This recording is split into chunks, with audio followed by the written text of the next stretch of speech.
दिल्ली विश्व के सबसे बड़े लोकतंत्र की राजधानी, जहां पर है देश की सबसे बड़ी पंचायत संसद, जिसके चुनाव देश के लिए बेहद महत्वपूर्ण होते हैं।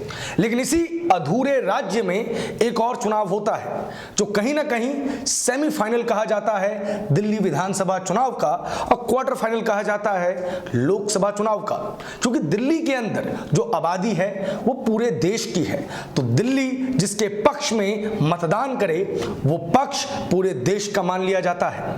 दिल्ली में एक बार फिर से सियासी पारा चढ़ने वाला है। ये पारा दिल्ली नगर निगम चुनाव चढ़ाएगा। नमस्कार, मैं प्रभात रंजन मिश्रा, आप देख रहे हैं नेशन लाइव। 2020 में दिल्ली के विधानसभा चुनाव हुए थे। इन विधानसभा चुनावों में आम आदमी पार्टी को प्रचंड बहुमत मिला था। अब चुनाव 2025 के जनवरी फरवरी माह में होने हैं। ठीक 2 साल बाद जब विधानसभा चुनाव हो चुके हैं, उसके बाद दिल्ली में नगर निगम के चुनाव होने हैं। इसका साफ मतलब है कि दिल्ली वाले अब तक के अरविंद केजरीवाल के कार्यकाल को देखते हुए मतदान करेंगे। साथ ही साथ मतदान करेंगे एक बड़े विषय पर।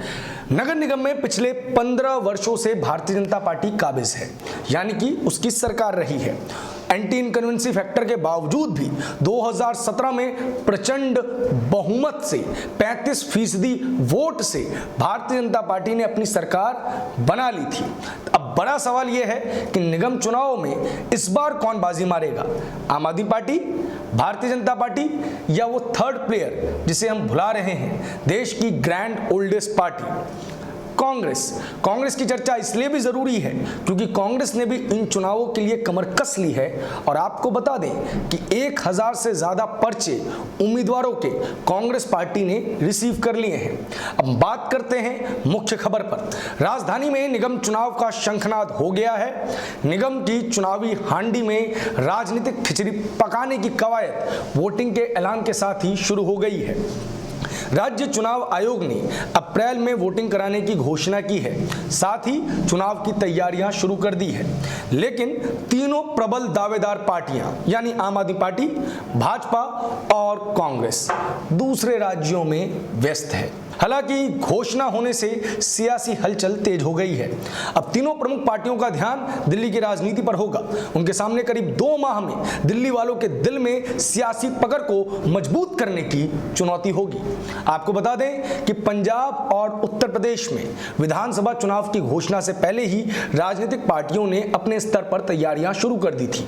इसके तहत आपने पंजाब में झाड़ू से सियासी जमीन की सफाई कर अपना नया वजूद बनाने के लिए कवायद शुरू कर दी। वहीं कांग्रेस ने अपने हाथों से सियासी सीट को मजबूती से पकड़ने के लिए पूरा जोर लगाया है। उधर उत्तर प्रदेश में भाजपा एक बार फिर कमल खिलाने में जुटी हुई है। इसके लिए तीनों पार्टियों की ओर से अपने सिपह सलारों को, दिग्गज चेहरों को राज्यों में उतार दिया गया था।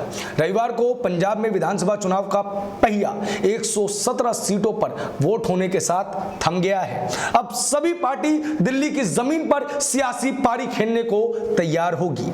आप पार्टी विधानसभा चुनाव की तर्ज पर निगम चुनाव में भी झाड़ू से विपक्षी पार्टियों का सफाया करने की तैयारी में है। वहीं कांग्रेस अपना खोया जनाधार वापस लाना चाहती है। भाजपा चौथी बार निगम में काबिज होकर फिर से कमल खिलाने की कोशिश करेगी। दूसरी ओर उत्तर प्रदेश में तय 7 चरणों में से 3 का मतदान रविवार को पूरा हो गया है। अब 23 और 27 फरवरी, 3 और 7 मार्च को आखिरी चरण का मतदान होगा। इस बीच तीनों पार्टियों को दिल्ली में अपनी तैयारी शुरू करनी होगी। आपको बता दें कि नगर निगम में पिछले 15 सालों से भाजपा का शासन है। उसने वर्ष 2007 में एकीकृत नगर निगम के समय सत्ता हासिल की थी। वर्ष 2012 में नगर निगम के 3 हिस्सों के विभाजन के बाद भी जो चुनाव हुए उसमें भाजपा ने ही जीत हासिल की। इन दोनों चुनाव में भाजपा एवं कांग्रेस के बीच सीधी टक्कर थी, जबकि वर्ष 2017 में भाजपा ने त्रिकोणीय मुकाबले में बाजी मारी थी। इस बार कांग्रेस के अलावा दिल्ली सरकार में सत्तारूढ़ आम आदमी पार्टी ने भी चुनाव लड़ा था। तीनों नगर निगम में आम आदमी पार्टी दूसरे स्थान पर रही थी। जबकि बड़ी बात यह है कि अगर 2015 के विधानसभा चुनाव के वोटिंग परसेंटेज से नगर निगम चुनाव के सीटों का आकलन किया जाता तो आम आदमी पार्टी 250 से अधिक सीटों पर विजयी होती। हुआ उल्टा, भाजपा प्रचंड बहुमत से आई, वहीं आम आदमी पार्टी अपने अस्तित्व के लिए भी लड़ती नजर आई। इसे भारतीय जनता पार्टी ने राइट टू रिकॉल कहा था। आपको बता दें कि grand oldest party of India Congress इन चुनावों में तीसरे नंबर पर रही थी और आम आदमी पार्टी और कांग्रेस के बीच में सीटों का अंतर बहुत कम था। आम आदमी पार्टी पिछले 1-1.5 साल से निगम चुनाव पर नजर गड़ाए बैठी है। उसने अपने प्रमुख प्रवक्ता आतिशी सौरभ भारद्वाज को इस काम पर लगाया हुआ है। दुर्गेश पाठक के ऊपर भाजपा को घेरने की जिम्मेदारी है। समय समय पर मुख्यमंत्री अरविंद केजरीवाल और उप मुख्यमंत्री मनीष सिसोदिया भी दिल्ली सरकार के स्कूलों, चिकित्सा व्यवस्था को बेहतर बताने के साथ साथ तीनों नगर निगमों पर निशाना साधते हैं। आम आदमी पार्टी के नेता भाजपा के पार्षदों पर जनता का काम कराने के बदले पैसे लेने का आरोप लगाते हैं और कहते हैं कि लोग इस भ्रष्टाचार से त्रस्त हैं।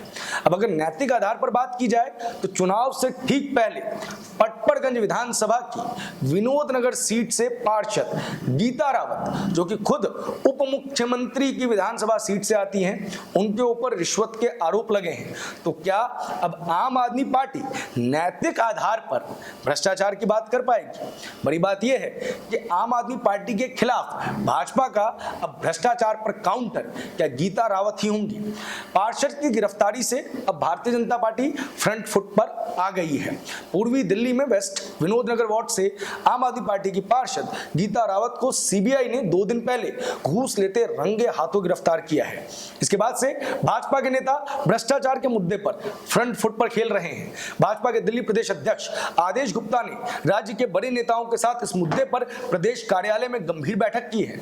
आने वाले दिनों में इस मुद्दे पर भाजपा की स्ट्रेटेजी साफ देखने की उम्मीद है, क्योंकि आप पार्टी ने निगम से भ्रष्टाचार को समाप्त करने को इस चुनाव का अपना प्रमुख मुद्दा बनाया था।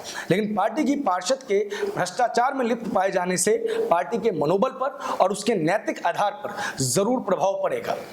इन चुनावों में भी दिल्ली सरकार अपने अधीन आने वाली चीजों का इस्तेमाल करती हुई नजर आएगी।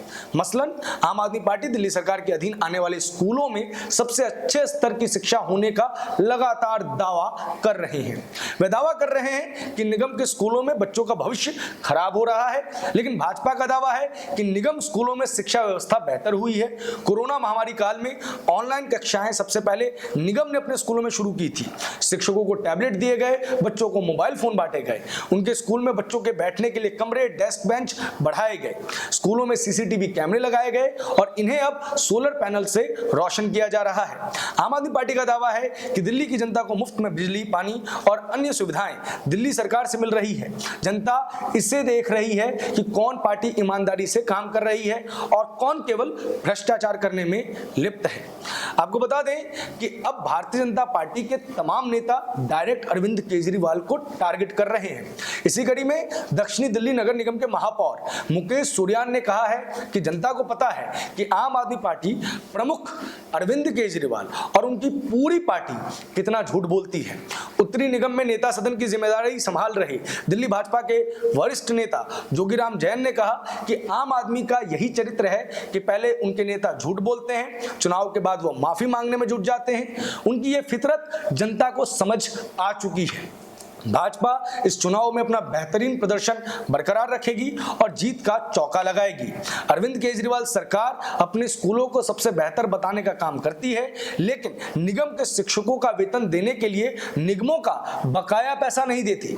निगमों के दिल्ली सरकार पर 13,000 करोड़ रुपए बकाया है। दिल्ली के लोगों को साफ पानी देने की जिम्मेदारी सीधे अरविंद केजरीवाल की है, लेकिन दिल्ली के अनेक इलाकों में साफ पानी नहीं मिल रहा है। आपको बता दें कि भाजपा ने यह भी दावा किया है कि दिल्ली में जिन सड़कों को निगम बनाता है उन्हें और जिनको दिल्ली सरकार बनाती है उन्हें लोगों को देखना चाहिए। बारिश के मौसम में दिल्ली में देखा कि दिल्ली सरकार ने अपने हिस्से की पीडब्ल्यूडी की सड़कों और किनारों बने नालों की सफाई नहीं कराई, जिससे सड़कों पर भारी जल जमाव देखने को मिला और लोगों को जमकर परेशानी हुई। ये तो बात हुई फ्रंट फुट के बैट्समैन की। एक और प्लेयर है जो अपनी जमीन को तलाश रहा है।